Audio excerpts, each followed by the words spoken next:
Jadi damai sejahtera Kristus itu harus memerintah. Kalau dia tidak memerintah, kalau dia tidak memerintah, maka apes kita. Lewat kita, saudara. Kita tidak punya dimensi untuk bisa menikmati hidup di di perantauan ini. Ini perantauan, ini tempat perantauan saya dan saudara. Kita di sini pendatang, kita di sini menumpang, ya.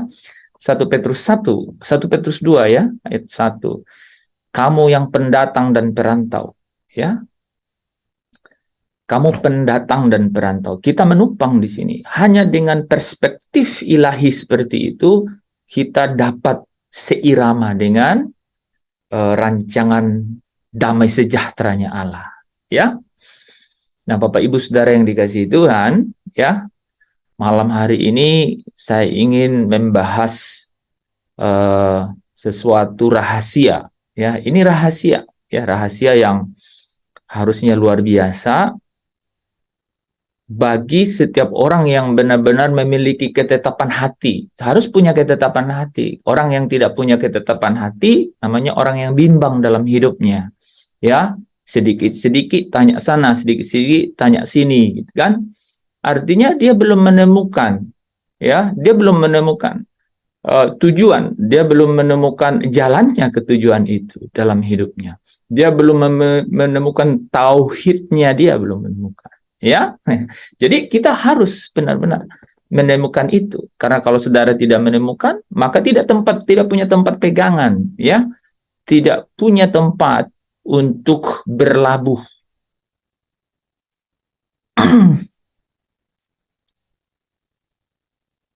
Bapak Ibu Saudara yang dikasihi Tuhan, ya, adalah natur manusia. Setelah jatuh ke dalam dosa, itu liar, banyak maunya, gitu. Ya, saudara bisa uji kata-kata saya ini dengan setiap dinamika keinginan yang ada di dalam hidup kita, ya. Jadi natur awal atau natur pertama dari manusia itu dia berusaha sedapat mungkin beradaptasi, sedapat mungkin beradaptasi, ya. Tetapi sebelum dia dapat beradaptasi, yang pertama adalah dia dapat semampu mungkin bertahan. Gimana caranya bertahan? Gitu. Jadi sedapat mungkin dia, nah ini saudara, ya, banyak sekali, ya, orang yang ada dalam keadaan itu ingin bertahan hidup. Nah, bertahan hidup, hidup di sini memiliki definisi masing-masing. Apa yang saudara maksud hidup? Gitu. Apa yang orang-orang maksud dengan kehidupan? Wah, saya hidup kalau gitu, ya. Kalau saya cukup dengan A, B, dan C gitu. Apalagi kalau ditambahin dengan yang sekunder, yaitu fasilitas gitu, saudara. Ya, keadaan-keadaan ini pasti membuat goncang, pasti. Ya, apalagi kalau orang-orang yang merantau, seolah-olah punya apa? Punya target gitu, ya. Punya target. Kalau jauh dari target, tidak berani pulang. Jadi dia berusaha sebisa sedapat, ya, mungkin gitu, segiat mungkin gitu. Nah, Bapak Ibu, umur manusia ya 70, kalau kuat 80 tahun menurut Alkitab, ya. Kalau sepanjang hidupnya larut tenggelam, sibuk. Itu kalau kata-kata hektiknya gitu, ya. Ya, kata-kata hektiknya. Tapi kalau dia nyaman dalam lifestyle, ya, dunia, ya, maka ya seolah-olah tidak ada apa-apa gitu. Seolah-olah tidak ada apa-apa.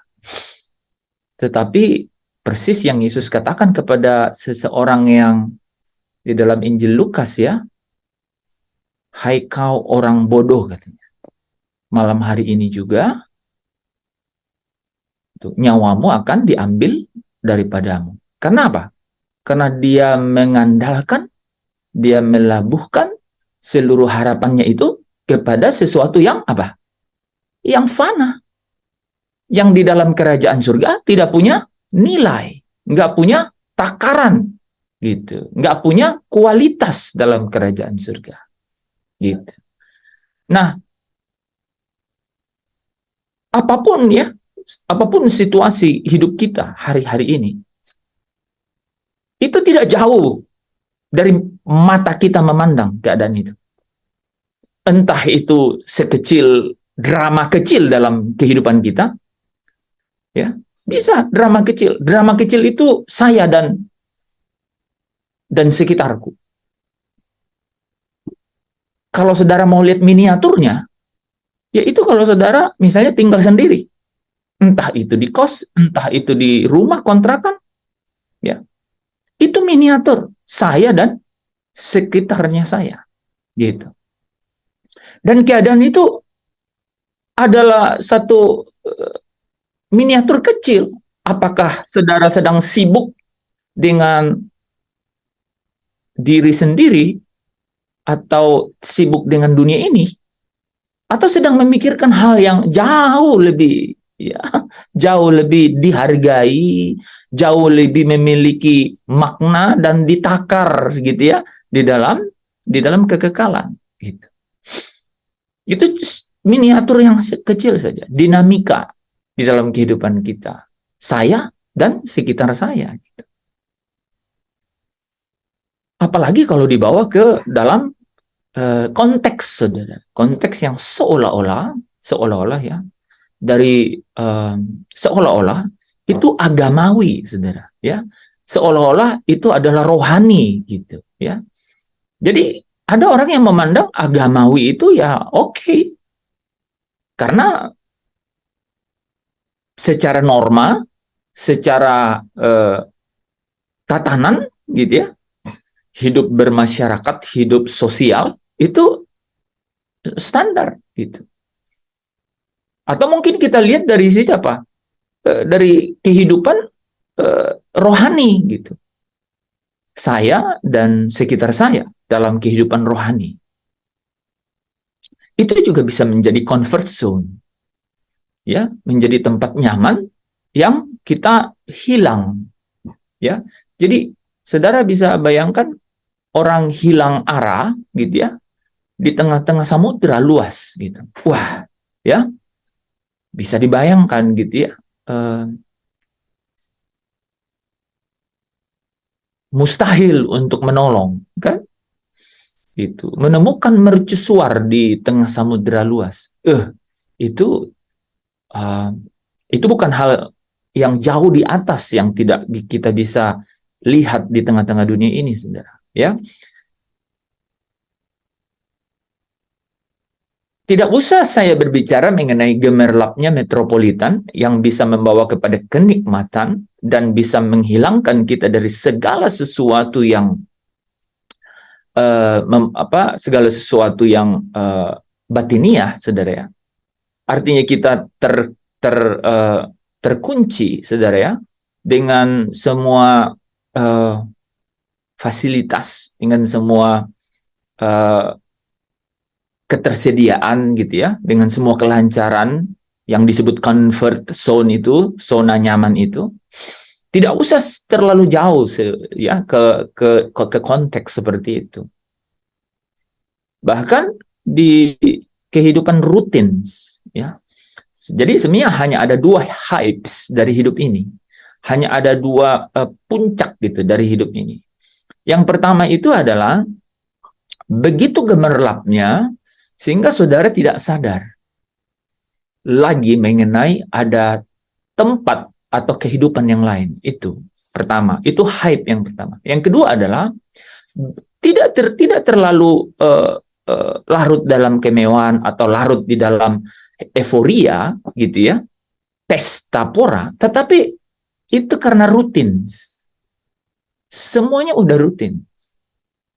Semuanya sudah seperti terjadwal dan mau nggak mau itu diikuti. Ya, terkunci dengan hal itu. Mungkin itu saya perlu jelaskan, saudara ya. Seperti kita, ya, seperti kita yang kerja, gitu ya, kerja yang punya jam yang sudah terjadwal. Coba bayangkan dan renungkan sejenak. Tidakkah saudara setuju dengan saya bahwa kadang-kadang satu minggu itu seperti baru kemarin karena rutin. Begitu rutinsnya, sehingga nggak benar, jangankan seminggu, saudara. Jangankan seminggu. Let's be very honest. Coba saudara renungkan kata-kata ini. Ini akan mengantar saudara ke sesuatu yang sangat penting saya ingin sampaikan malam hari ini. Tadinya sebenarnya saya mau bahas soal, tapi Tuhan memberi ini dalam hati saya, gitu ya, bahwa ini hal yang sangat penting. Saudara bisa bayangkan ketika kita terjebak dalam rutin, ya, semua sudah terjadwal, satu minggu itu lewat begitu saja. Dan saudara, saya kasih tahu satu hal yang lebih lagi. Ketika semua pekerjaan itu ada jasanya, ada upahnya berupa gaji atau apapun, saudara akan sadar ketika terima gaji berikutnya, tiba-tiba gajian lagi, gitu saudara. Seperti 1 bulan itu ya begitu, lewat begitu saja. Dan saudara tahu nggak, tiba-tiba 6 bulan lewat. Kadang-kadang orang bilang, kita Natalan lagi, artinya sudah 1 tahun. Itu rutin. Jadi kita sering kejebak dalam rutinitas seperti itu. Di dalam pelayanan, dua-duanya biasanya bisa bercampur itu. Biasanya bisa bercampur. Euforia itu tidak harus kemewahan. Euforia itu tidak harus juga pesta. Euforia itu bisa berupa hanya comfort zone biasa saja. Gitu. Itu fasilitas yang buat beberapa orang, dan biasanya kebanyakan orang, itu memang sudah sesuatu yang lebih dari apa yang dia harapkan. Gitu. Ini menjebak kita masuk situ. Di Matius 5 ayat 20, kemudian Yesus berkata kan, kalau hidup keagamaanmu tidak lebih benar dari ahli-ahli Taurat dan orang-orang Farisi, kamu tidak mungkin masuk ke dalam kerajaan surga. Kamu nggak mungkin memiliki obsesi mengenai kekekalan itu. Nggak mungkin. Kamu sedang sibuk dengan apa? Dengan checklist agamawi mengenai kamu baik. Makanya seorang Yahudi itu datang kepada Yesus. Dia kenal Yesus. Tetapi dia tidak mengenal Allah. Karena dia katakan, guru yang baik. Yesus menjawabnya apa? Hanya satu yang baik. Huruf besar, satu yang baik. Hanya Bapa yang baik. Kalau kau berorientasi, berpikir, datang kepadaku bertanya mengenai hidup yang kekal, dan itu kau konotasikan baik, hanya Bapa yang baik. Hanya Bapa yang dapat membawa engkau masuk ke dalam kemuliaannya. No one else. Dialah juru selamat satu-satunya. Dialah yang merancang segala sesuatu, rancangan damai sejahtera itu. You lose the ultimate message. Kau kehilangan berita yang utama. Gitu. Yesus mau bilang begitu. Maka Yesus tutupkan di ayat 48. Karena itu haruslah engkau sempurna. Seperti Bapamu di surga sempurna. Korelasi langsung tuh ayat 20 dan 48. Dan kata sempurna disebut sebelum loncat ke ayat 48. Ya kepada pemimpin yang muda, yang kaya, gitu ya saudara ya. Ya, pemimpin yang muda, yang kaya, yang punya jabatan itu, penguasa itu disampaikan kepada dia bahwa kalau engkau hendak sempurna, ya. Jadi Yesus datang kepadanya, mendefinisikan dan mengkonfirmasi kepadanya bahwa betul secara baik yang kau tangkap, gitu ya. Secara baik yang kau tangkap itu benar, tapi Kebenaranmu itu, lalu luar biasa itu. It doesn't qualified. Itu tidak terkualifikasi di rumah Bapak. Wah, luar biasa itu. Saya juga bergetar dengan itu. Sering sekali ya, saudara, di dalam diskusi lintas agama di TikTok itu, kalau saya hadir gitu ya, orang selalu membuat premis bahwa semua ini mengenai Yudaisme, ya, Yahudi, yaitu Yesus yang kepadanya diutus begitu. Tetapi mentah-mentah gitu saudara, secara total straight to the point, saya bilang it's break, itu dihancurkan secara total, kan? Karena perjanjian itu tidak mulia. Perjanjian yang pertama itu dikatakan cacat gitu. Kenapa cacat? Tidak sanggup manusia ya tersingkap apa yang menjadi isi hati Bapa sesungguhnya. Ya, makanya 2 Korintus pasal 3 katakan apa? Sekalipun hari ini mereka membaca perjanjian itu, mereka tetap terselubung hatinya. Pikiran mereka tumpul. Karena apa? Hanya Kristus yang menyingkapkan segala sesuatu itu. Nah, teman-teman, ini yang kita hadapi di dalam hidup kita. Ini yang kita hadapi, ya. Banyak puji-pujian di sini yang kita nyanyikan ya, terutama kalau Bu Esther yang pilih lagu tuh selalu mengarah ke situ ya, selalu kebawa ke situ ya. Kebawa ke Shekinah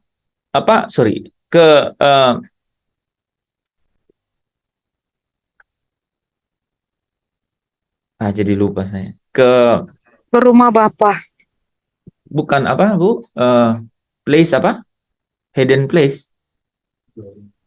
Dwelling place. Dwelling place. Hidden place. Hiding place. Hiding place. Ya, Hiding place. Hiding place, ya. Hiding place. Jadi ada satu suasana, not physically, tidak secara fisik, tapi ada satu suasana yang benar-benar Bapa yang diterang tak terhampiri itu, tiba-tiba, saudara kalau coba baca ya, tiba-tiba muncul sesuatu yang luar biasa. Di 2 Korintus 4 ayat yang ke-6. Allah Bapa yang bersemayam di tempat tak terhampiri itu, tiba-tiba di 2 Korintus 4 ayat yang ke-6 berkata, Ia memberikan terangnya, ya, berdiam di dalam hati mereka. Terang yang mana? Terang di mana dia bersemayam loh. Ya, terang di mana dia bersemayam. Tiba-tiba di 2 Korintus 4 ayat 6 katakan, Allah yang membuat terangnya itu, saudara, bercahaya di dalam hati kita. Bagi orang yang terkunci dengan liturgi agamawi, cara hidup Farisi, ya, tidak tersingkapkan itu. Ini tidak jauh berbeda nih. Kalau Yesus mengkritisi ahli Taurat, orang Farisi yang sangat tight in atau sangat kaku gitu, mengikuti semua aturan yang menurut mereka dapat membawa mereka kepada kehidupan kekal, ya. Konsep baik yang mereka anggap dapat mengantar kepada kehidupan kekal, itu kan dihancurkan oleh Yesus. Katakan bahwa you must be perfect. Kalau kau hendak sempurna, kepada pemimpin yang kaya muda ini dia katakan, kau harus lepaskan diri dari semua yang kau anggap berharga itu. Maka Paulus juga sama. Paulus Yahudi itu berkata, sekalipun aku tidak bercacat dalam hukum Taurat, aku ini Farisi murni, gitu ya, sejati. Tapi dia bilang semua itu kuanggap rugi karena pengenalanku akan apa? Akan Kristus. Karena memang Kristus yang mampu menyingkapkan itu. Nah, Apa ini yang disingkapkan ini? Ini kan yang kita penting nih. Saudara, di dalam hidup kita sehari-hari ya, kita tuh buat hukum Taurat untuk kita sendiri. Kita desain how to be successful. Kita desain how to, bagaimana kita menanggung keluarga kita. Kita mendesain bagaimana kita mau menyelesaikan kehidupan kita. Kita yang desain, gitu. Kita menjadi Allah. Sementara kebenaran yang hakiki itu berkata, aku tahu rancangan-rancangan apa yang ada padaku mengenai kamu. Ya. Jadi aku tahu rancangan-rancangan apa yang ada padaku mengenai kamu. Berarti dia yang rancang kan? Dia yang rancang. Saya mau mulai masuk ke bagian inti nih, teman-teman ya. Saya luar biasa. Ini hanya beberapa menit sebelum saya mulai, tapi tiba-tiba saya dengar dengan Pastor Lepri juga mengutip ayat Yeremia tadi ini 29 ya. Sangat menarik, saudara. Ya. Karena our biggest problem ya, ini yang membuat kita masuk ke dalam benang kusut kehidupan. Dan ini tidak boleh terjadi. We only have limited time. Kita punya waktu tidak banyak, Bapak Ibu, saudara yang dikasihi Tuhan, ya, tidak banyak, ya. Waktu kita fall down, jatuh itu banyak sekali. Kita wasting a lot of time. Kita membuang-buang banyak waktu, ya. Di dalam tubuh yang memiliki natur dosa, atau dengan kata lain, di dalam tubuh yang tertawan oleh hukum dosa. Jadi dalam tubuh yang punya natur dosa, kodrat dosa, tabiat dosa, atau di dalam tubuh yang tertawan oleh hukum dosa, keinginan itu selalu bicara mengenai epitumea, yaitu hal-hal yang membawa kepada pemuasan si jahat. Daging merasa enak. Daging merasa puas. Daging saudara merasa maknyus. Bahasa timurnya saya nggak tahu. Daging saudara benar-benar seperti dipuaskan. Tapi Allah berduka pada titik yang saudara dan saya nikmati itu. Berduka. Keadaan-keadaan itu tidak ada bedanya dengan apa? Dengan gaya hidup Farisi itu. Berdiri di tikungan-tikungan jalan gitu. Berdiri di tikungan-tikungan jalan kan.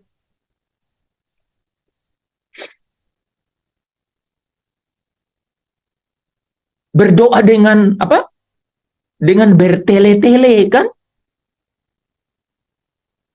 Saudara bisa bayangkan?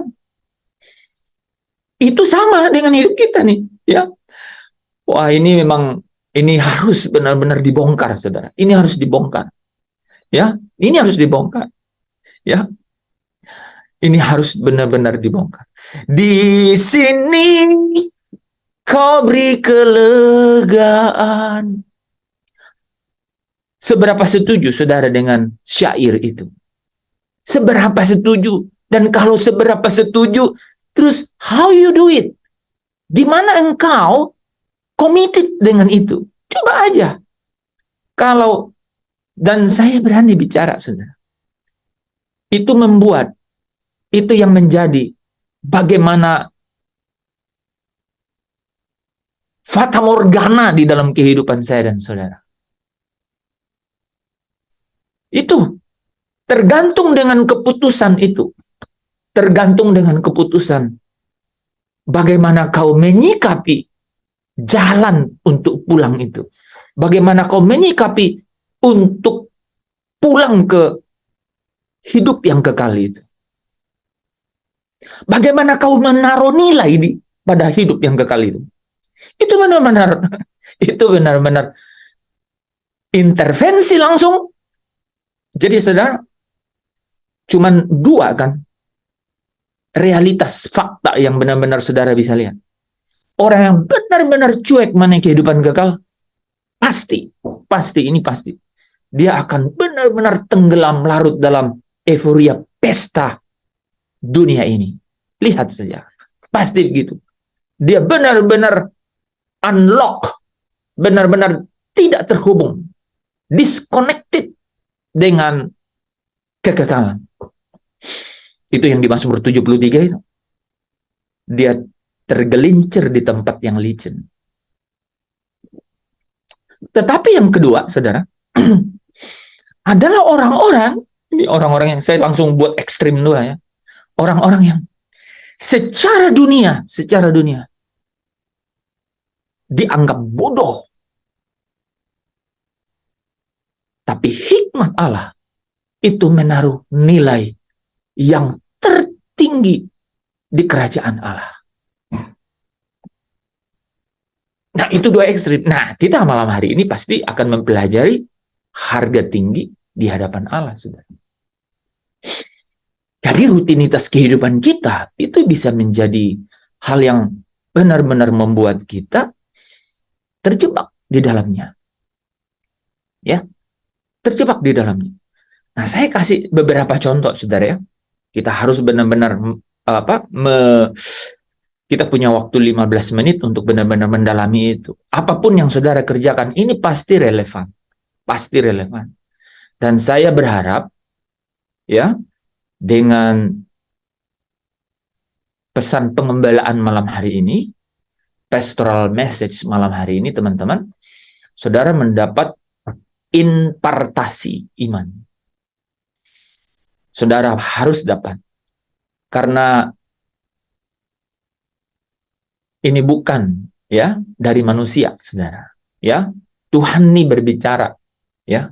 Tuhan berbicara dengan sangat jelas. Ya, saudara tidak boleh terkunci. Saudara tidak boleh tertawan, ya, oleh hukum dosa. Saudara nggak boleh larut di dalam kodrat dosa itu. Dan saudara mungkin tidak sadar bahwa kodrat dosa yang dimaksud adalah segala sesuatu yang mengentertain keinginan yang ada di dalam tubuh kita.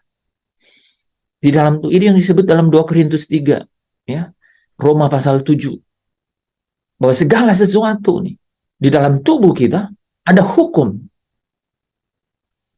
Dan kalau kita mengentertain itu, kita mengikuti atau larut di dalamnya itu, waktu itu bergulung begitu saja, hanya seperti 7 ya, kali 24, kemudian kali 30, kemudian 365. Itulah waktu. Minggu, bulan, dan tahun. Sangat berbeda, sangat jauh berbeda ketika hari-hari kita itu seperti begitu panjang gitu. Ketika apa, saudara? Di dalam setiap dinamika hidup kita terus mencari apa yang Tuhan ingin berbicara. Apa yang Tuhan ingin supaya saya di dalamnya apa, saudara? Memiliki tanggungan atau sepenanggungan dengan Dia di dalamnya. Nah, hal itu hanya bisa terjadi dengan satu syarat. Only with one, ya, pre-request, saudara. Satu kondisi, hanya dengan satu kondisi. Itu namanya apa? Di sini kau beri kelegaan. Gimana caranya supaya saudara mendapat kelegaan di sini itu? Di sini itu bukan secara fisik di sini, di tempat sini, enggak. Maksudnya di suasana ini loh. Nah, caranya cuma satu, saudara. Bait 2 lagu itu berkata apa, saudara? Ya? Di tempat perhentian Bapa, jiwaku bukan. Di tempat perhentiannya Bapa, jiwa saudara labuhkan. Kalau saudara sudah demikian, apapun yang ada di hidup saudara, atau hidup saudara sendiri, kalau hancur, saudara tinggal bilang, aku hancur di tangannya Tuhan. Karena aku pasti dibawa, diatur, dan dimuliakan bersama dengan Kristus. Tempat perhentian Bapa. Ini yang malam hari ini kita akan bahas, saudara. Ya, ini jadi kunci. Saudara, ketika menerima firman ini, the peacefulness, damai sejahtera itu, damai sejahtera dari tahtamu dari atas. Sumber kasih karunia dan damai sejahtera. Penuhi hati ini. Hanya dengan cara itu. Tidak ada cara yang lain yang diperkenalkan di dalam Alkitab mengenai the way to go to the Father house. Hanya satu. You harus berhenti. Kalau tidak berhenti, you jadi tawanan hukum dosa. Kemarin saya udah jelaskan kan, malam hari ini kita akan ulang. Bahwa ada yang terbakar loh. Setiap pekerjaan yang dibangun di atas dasar Kristus itu, ada yang terbakar dengan api. Yaitu yang mana? Ya, saudara ingat? Kayu. Ya, dia terbakar. Karena apa, saudara? Karena tidak memiliki satu ketetapan hati masuk ke perhentian itu. Nah, mari kita bahas di Ibrani pasal 4. Ya, mengenai topik perhentian itu, saudara. 30 menit ke depan nih Bapak Ibu, pastikan you got something out from here, ya. Pastikan saudara dapat sesuatu dari sini. Apa ya saudara ya, hidupmu tidak akan sama lagi. Engkau pasti diubah. This has changed my life. Ini merubah hidup saya. Ya. Sebelum saya mulai, saya cerita dulu ya. Pak Anton kemarin cerita ke saya setelah kita ada meeting gitu ya. Dia bilang, kekuatan dari proses ini adalah kamu, katanya. Adalah saya, dia bilang gitu. Kenapa? Karena kamu tidak menginginkan apa-apa. Ini setelah proses panjang gitu ya, saudara ya. Pak Anton tuh ngomong kayak gitu. Kekuatan dari semua proses ini, kita ketemu dengan banyak eksekutif, saudara. Banyak sekali. Ya. Dan miss gitu, saudara. Miss gitu ya. Tapi Pak Anton sampai cerita, dia ya, kita tinggal berdua gitu ya, setelah semuanya pulang gitu ya. Dan dia bilang, ini kekuatannya itu kamu sebenarnya. Karena apa? Karena kamu nggak mengingini apa-apa dari sini. Kalau jadi-jadi, kalau tidak, tidak. Wah, saya dalam hati saya bilang, mudah-mudahan itu yang sungguh-sungguh terjadi. Karena itulah yang benar-benar saya ingin praktekkan. Malam hari ini, saya membawa bukan hanya ketetapan hati ini, saudara, kebenaran ini, tapi apa? Tapi ini menjadi pengalaman untuk sampai ke kita. Bahwa kamu tidak pernah ditentukan hidupmu oleh dunia ini. Sama sekali. Kewargaanmu itu dari surga. Filipi 3 ayat 20. Kamu tidak datang dari sini. Bukan berarti saudara tidak lahir di dunia ini. Dari manusia di dunia ini. Enggak.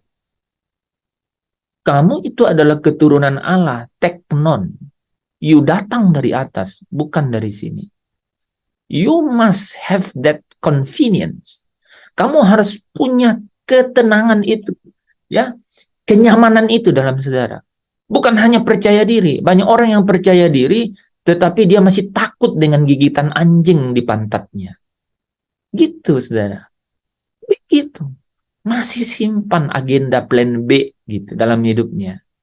Kenapa nggak berani 100% completely with God? Ya, 100% sempurna bersama Tuhan. If you die, emang kamu kemana kalau kamu mati? Kan ke Firdaus bersama dengan Bapa. Tidak ada yang wah luar biasa. We got some problem here, ya. Ya biasalah dinamika saudara ya dalam keluarga, gitu ya. Tapi hebat. Kita wah luar biasa. Menurut saya luar biasa. Ya, dengan setiap kebenaran yang kami hidup itu saudara. Problem yang sebesar apapun, bahkan kematian yang menghadang di depan, itu seperti tidak ada apa-apanya, saudara. So, saya bilang, wow, inilah yang dibilang di dalam Ibrani pasal 4 yang kita akan berujung nanti. Firman itu hidup dan kuat. Very strong. Kita akan berhenti di situ nanti, Bapak Ibu. Ya. Ya. Jangkauanmu ke sana nih. Ya. Di ayat 12 nanti kita akan sampai situ di dalam Ibrani 4 ini. Tapi you couldn't get there. Kamu, saudara kita ini tidak bisa sampai sana kalau kita nggak berhenti. Nggak bisa, saudara. Pernahkah saudara bermimpi mengenai apa yang saudara, di mana saudara ada hari ini? Tidak juga kan? Kan nggak juga. So, kenapa kau terlalu pusing, gelisah, memikirkan semua itu? Allah sendiri yang buat rancangan tidak segelisah saudara gitu. Ini yang benar-benar saya gregetan gitu. Kadang-kadang ngomong ya sama orang. Ini bukan karena saya ya. Karena saya tahu kebenaran. Karena saya tahu kebenaran. Saudara, orang ahli Taurat, orang Yahudi, men-chase itu apa ya? Mencoba untuk bersoal tanya jawab dengan Yesus ya, menguji Yesus ya kan, menguji Yesus kan dengan seluruh kebenaran yang dia pikir itulah yang dari Allah, Elohim, Yahweh kan gitu. Tapi Yesus bilang begini, kalau kau lihat aku, kau lihat Bapa. Kenapa masih berpikir segala sesuatu itu aku ada di sini sekarang kan gitu. Itu yang disingkapkan kan oleh Yesus. Nah, sekarang Bapak Ibu Saudara yang dikasihi Tuhan, Allah yang bersemayam di sana. Ketika orang Yahudi ketemu Yesus waktu itu, Yesus bilang, kau lihat aku, kau udah lihat Bapa. Sekarang, bagaimana setelah Yesus? Lebih luar biasa. Kok bisa? Iya, karena Yesus bilang kepada mereka, murid-muridnya, yang tadinya dia bilang, kalau kau lihat aku, kau lihat Bapa. Dia bilang ke murid-muridnya apa? Jangan kemana-mana ya.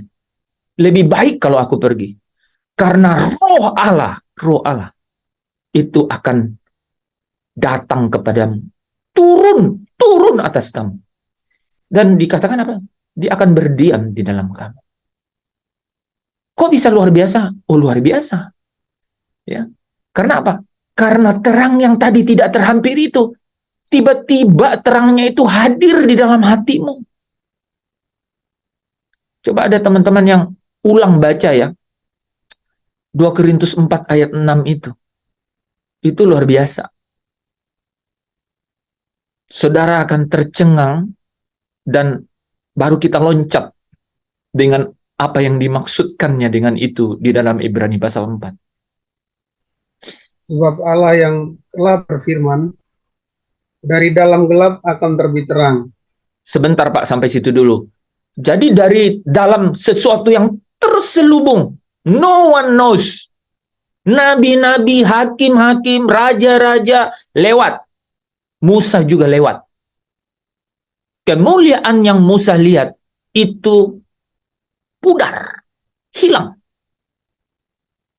Nah, tetapi sekarang, jadi dari gelap, terbitlah terang. Tiba-tiba ada penyingkapan, gitu. Nah, ini harus ditemukan. Pemimpin kaya yang muda itu pergi meninggalkan Yesus. He doesn't get the point. He doesn't catch the message. Dia tidak tangkap beritanya. Enggak tangkap beritanya. Saudara, Tidak hanya dulu, hari ini kalau kau ketemu dengan orang dan kau beritakan Injil itu, saudara tahu nggak apa yang terjadi ketika dia menolaknya?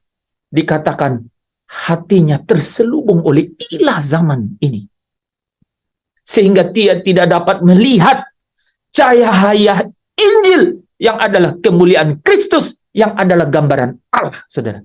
Kebayang nggak? Jadi dia tidak bisa menangkap cahaya Injil yang merupakan kemuliaan Kristus, yang adalah gambarannya Allah. Apa yang, ya itu, dia nggak ketemu, saudara. Hari ini juga demikian kok terjadi. Jadi memang kita harus mengetahui rahasia ini.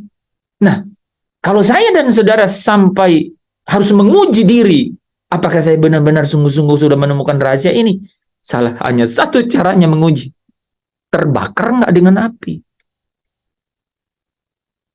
Nanti kita sampai ke situ ya. Jadi dari dalam gelap terbitlah terang. Terangnya apa Pak Tedus? Bisa saya lanjut? Ia juga yang membuat terangnya bercahaya di dalam hati kita. Oke, saudara. Jadi dari gelap terbit terang. Terang yang dimana? Yang mana? Bersemayam di terang tak terhampiri.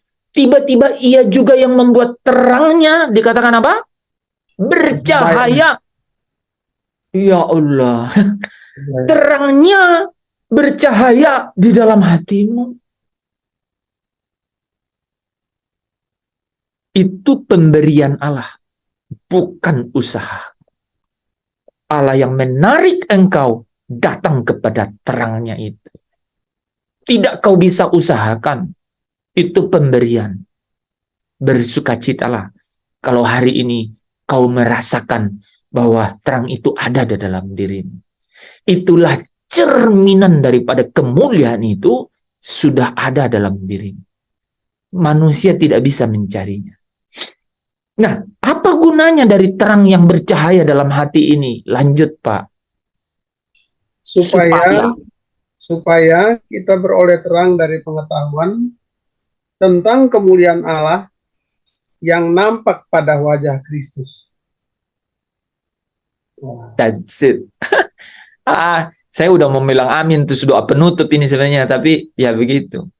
Belum, masih banyak nih. Ini loh saudara, Allah yang diterang tak terhampiri. Tiba-tiba terangnya bercahaya inside your heart loh, di dalam hatimu. So apa yang kau gelisahkan kalau terang yang tak terhampiri itu ada dalam hatimu? Dan ini tidak berhenti. Dia bilang gini loh, supaya terangnya itu membawa kamu pada pengetahuan akan kemuliaan Allah yang ada dalam Kristus. Oh, kamu cerita Yesus, tidak banyak orang yang mampu menangkap apa insight, pencerahan di balik perjalanan Yesus itu. Enggak nangkap. Tidak bisa menangkap.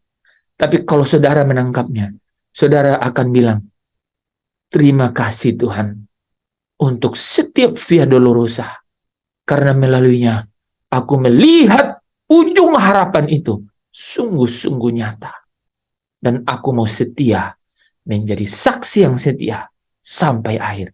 Karena aku tahu ada teladan yang sudah menyelesaikan pekerjaan itu. Tetapi Bapak Ibu malam hari ini, saya ingin membawa kita untuk berangkat dari titik yang sangat, berangkat dari titik yang sangat penting. Yang terus menggoncang kita dalam hidup kita sehari-hari. Kita sering gelisah, bukan? Kita sering ketakutan, bukan? Kita sering mendesain sendiri hidup kita, bukan? Padahal Allah yang membawa kita kepada kemuliaan itu, Allah yang menciptakan, Allah penguasa satu-satunya semesta ini, bilang, aku tahu rancangan apa yang ada padaku. Saudara, semua ku mengenai mu. So don't worry about yourself. Jangan khawatirkan dengan dirimu. Karena Allah berkata, aku tahu rancangan apa yang ada padaku mengenai kamu. Dan menarik saudara, diselipkan satu frasa yang luar biasa. Not the thoughts of evil. Bukan rancangan kecelakaan. Bukan murka. Bukan penghakiman. Tetapi rancangan damai sejahtera. Damai sejahtera dari tatamu penuhi hati ini. Itu damai sejahtera itulah yang bisa memerintah, saudara. Yang membuat engkau tidak akan gelisah, tak bimbang, tidak takut lagi. Ini didesain perfectly, secara sempurna oleh Tuhan. When you go through that way, kalau kau lewat jalan itu, dan tidak turut dunia, ku tahu Tuhan will make a way for me. Tuhan pasti buka jalan. Kalau jalan itu adalah jalan Via Dolorosa satu-satunya, let's do it. Mari juga jalanin. Why you are...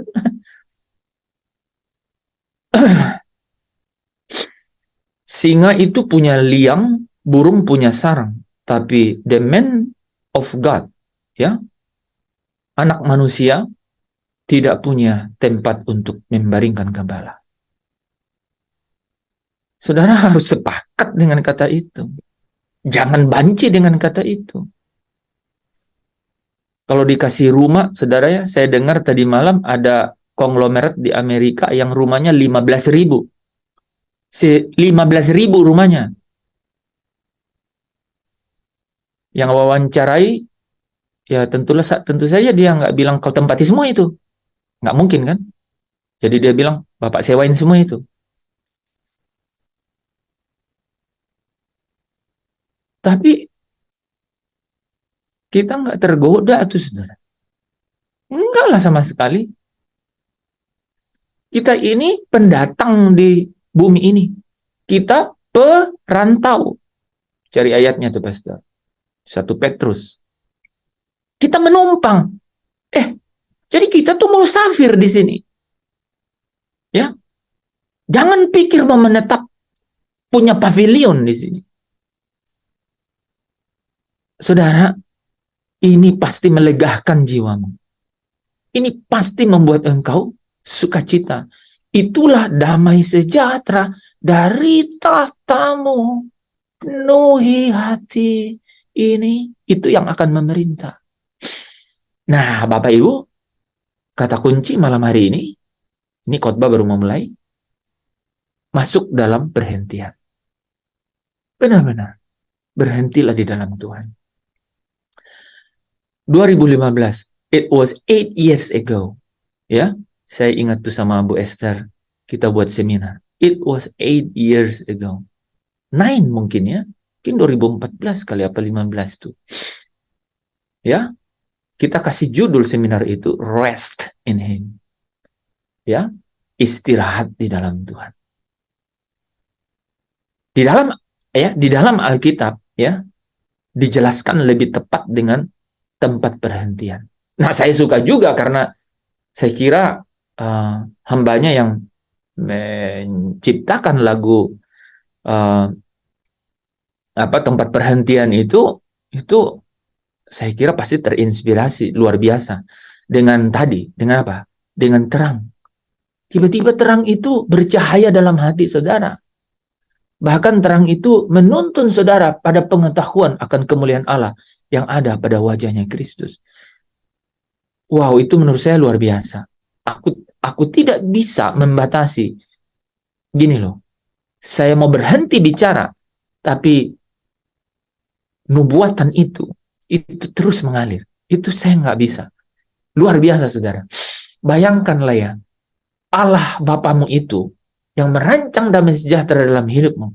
Yang kalau hari ini kau ada dan karena besok dia ada, kau memiliki kepastian di dalamnya. Itu tuh bersemayam di terang itu. Tidak terhampiri. Kepada Musa dia bilang, kau terbakar loh. Kalau kau lihat wajahku. Tiba-tiba hadir dalam hati saya dan saudara. Betapa luar biasanya itu. Dan dia tidak berhenti di situ. Terang itu memberi saudara pengetahuan akan kemuliaan Allah. Yang saudara tahu, yang ada pada wajah Kristus. Artinya gini, kemuliaan Allah yang Kristus sudah selesai kerjakan dalam dirinya. Makanya Kristus disebut saksi yang setia. Artinya dialah yang menyaksikan bagaimana firman Allah itu dapat menguduskan dirinya sehingga dia memancarkan cahaya kemuliaan itu. Sehingga dia menjadi gambar Allah. Korintus 1, Kolose 1 ayat 15. Ia adalah gambar Allah. Ibrani 1 ayat 3. Dia adalah gambar wujud Allah. Maka Bapak Ibu jadi ingat kan Yohanes 14. Pak Thomas, ya, kalau kau lihat aku, kau lihat Bapa. Thomas atau ke Filipus itu dia bilang. Ya. Bapak Ibu, ini kita hanya masuk dalam dimensi ini kalau kita berhenti itu di dalam Tuhan. Berhenti di dalam Tuhan. Kita baca ayatnya baru kita jelaskan ya teman-teman. Karena setiap firman ini pasti berbicara otomatis kepada saya dan saudara. Tanpa perantara, tanpa harus melalui saya. Kalau Roh Kudus itu bekerja, ya, di dalam engkau izinkan dia bekerja dengan leluasa, jangan padamkan, terima buka hati, you must be fulfill. Kau pasti dipenuhi. Ibrani 4 ayat 1 dan 3. Jadi ada hari perhentian yang disediakan Allah. Saudara, perhatikan. Bacaan ini tidak mudah. Tidak mudah. Hanya roh saudara yang bisa tangkap. Sebab itu baiklah kita waspada. So be careful. Dari kata-kata awalnya aja udah menyeramkan. Supaya jangan ada seorang di antara kamu yang dianggap ketinggalan. We are going home. Kita sedang berjalanan pulang. Jadi kata-katanya waspada, jangan ketinggalan. Sekalipun janji akan masuk ke dalam perhentiannya itu masih berlaku. Baca ayat 1 sudah mendahului perjalanan. Waspada ya, jangan ketinggalan. Sekalipun masuk ke tempat perhentian itu masih berlaku. Ada waktu di mana tidak ada lagi ya Pak? Ada, berarti ada. Karena kepada kita diberitakan juga kabar kesukaan sama seperti kepada mereka. Kepada mereka ini siapa? Kepada orang-orang Israel. Ya, kepada orang-orang Yahudi, ya. Tetapi firman pemberitaan ini tidak berguna bagi mereka karena tidak bertumbuh bersama-sama oleh iman dengan mereka yang mendengarnya. Jadi dia tidak bertumbuh bersama-sama oleh iman dengan mereka yang mendengarnya. Mereka tidak memiliki keberanian percaya gitu. Kepada apa? Kepada Allah Bapa. Sehingga apa? Mencari cara secara apa? Kebenarannya gitu. Cara hidup kebenaran mereka gitu. Dan ini yang disebut ketidaktaatan, Saudara. Jadi hari perhentian ini ada yang gagal masuk. Kita baca di ayat 3. Sebab kita yang beriman, nah ini yang tidak beriman, ya, tidak bertumbuh bersama oleh iman. Tetapi kita yang beriman akan masuk ke tempat perhentian seperti yang ia katakan, sehingga aku bersumpah dalam murkaku. Saudara bayangkan ya, ini dihubungkan sama murka loh saudara. Ya, orang yang tidak masuk tempat perhentian, murka Allah ada di atasnya. Mereka tak akan masuk. Aku bersumpah dalam murkaku, mereka tak akan masuk ke tempat perhentianku, sekalipun pekerjaannya sudah selesai sejak dunia dijadikan. Saudara tahu kata-kata ini, sekalipun pekerjaannya sudah selesai sejak dunia dijadikan? Maksudnya umat pilihan. Tapi kalau dia tidak masuk ke perhentian, dia bersumpah demi murka, mereka tak akan masuk ke tempat perhentian. Ini background-nya nih saudara. Background-nya waspada, kita dalam perjalanan, jangan ketinggalan. Ya.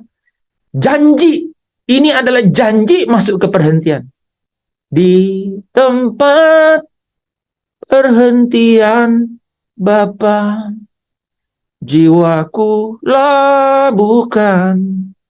Jadi imajinasi, fantasi, saudara, ke sana.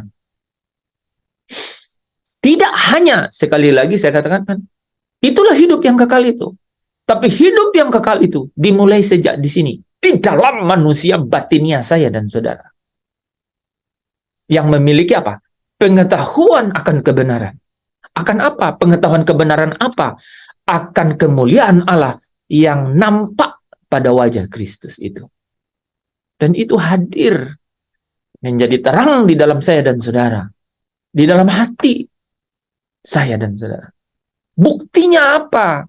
Nah, Bapak Ibu, malam hari ini kalau kita berkata, aku mencerminkan kemuliaan Allah, hanya ada satu bukti yang sangat jelas dan saudara dan saya sendiri eksklusif, privately, secara pribadi yang bisa tahu.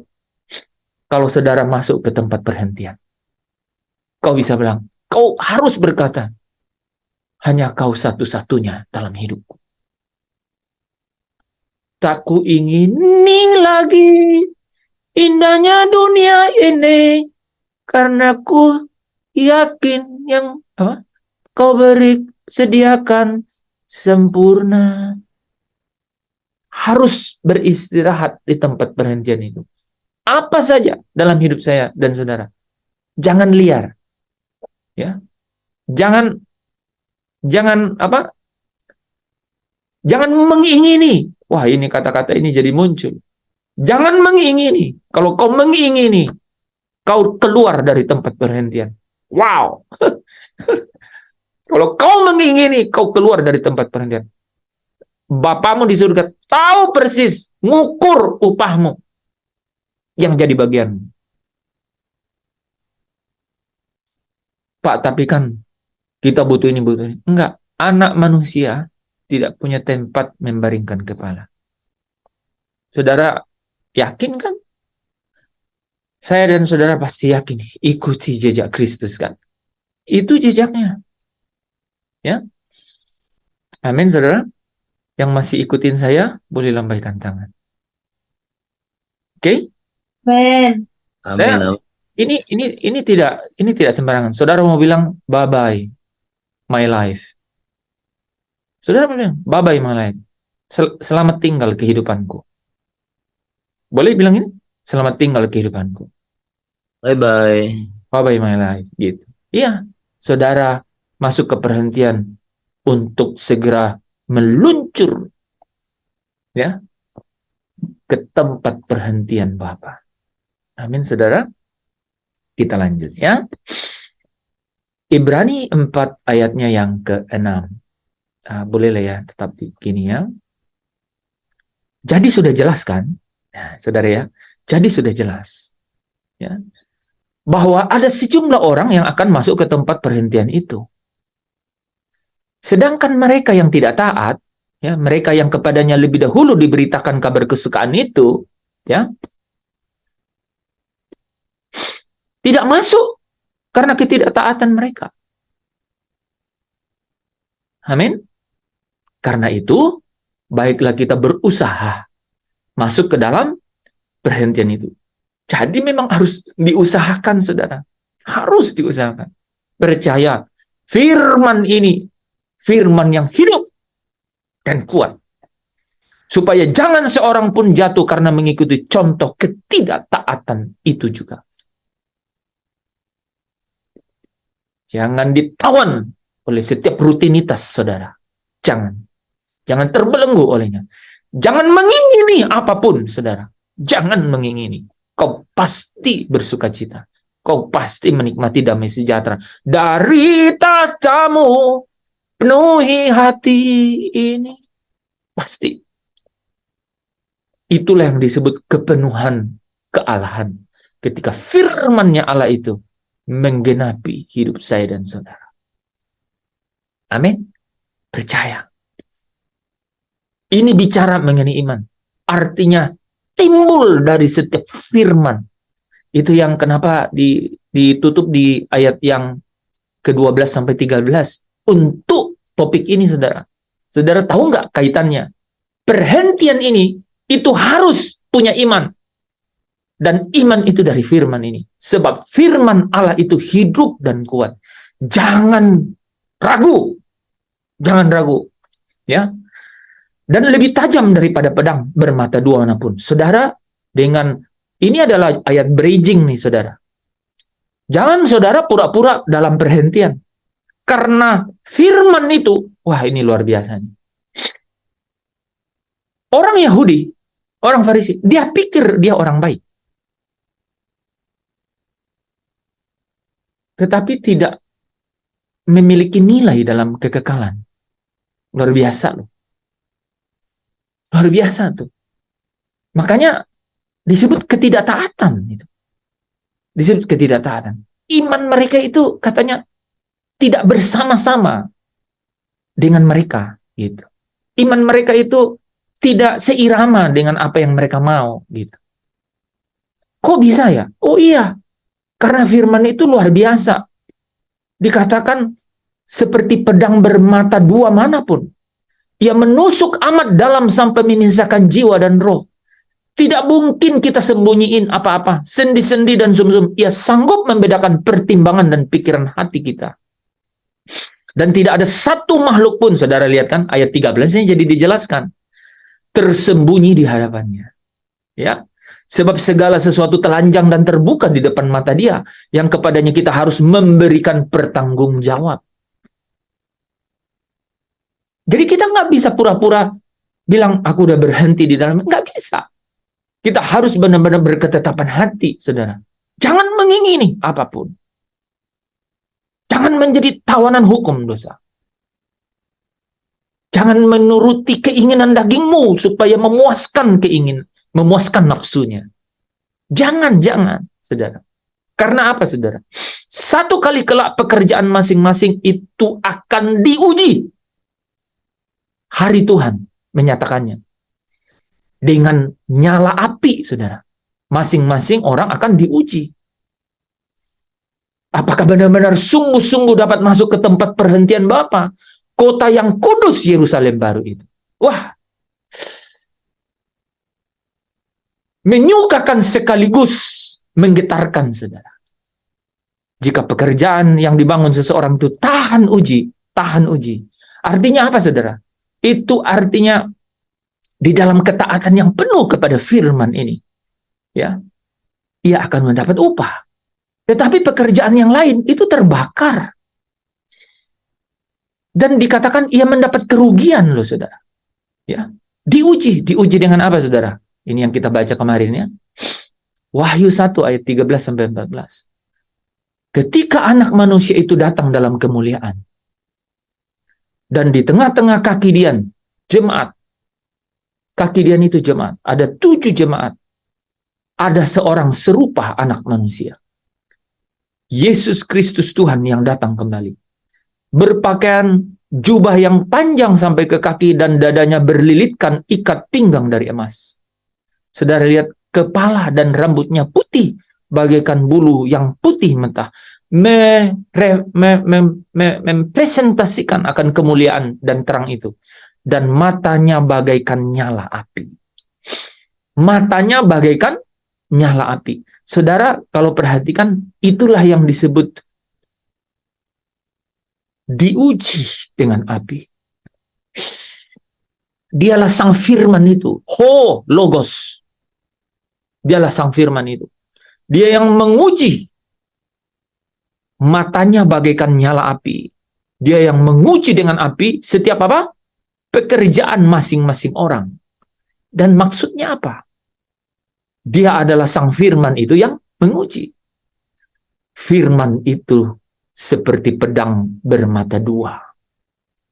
Dia mampu memisahkan. Tidak ada yang tersembunyi di hadapannya. Semua telanjang dan terbuka.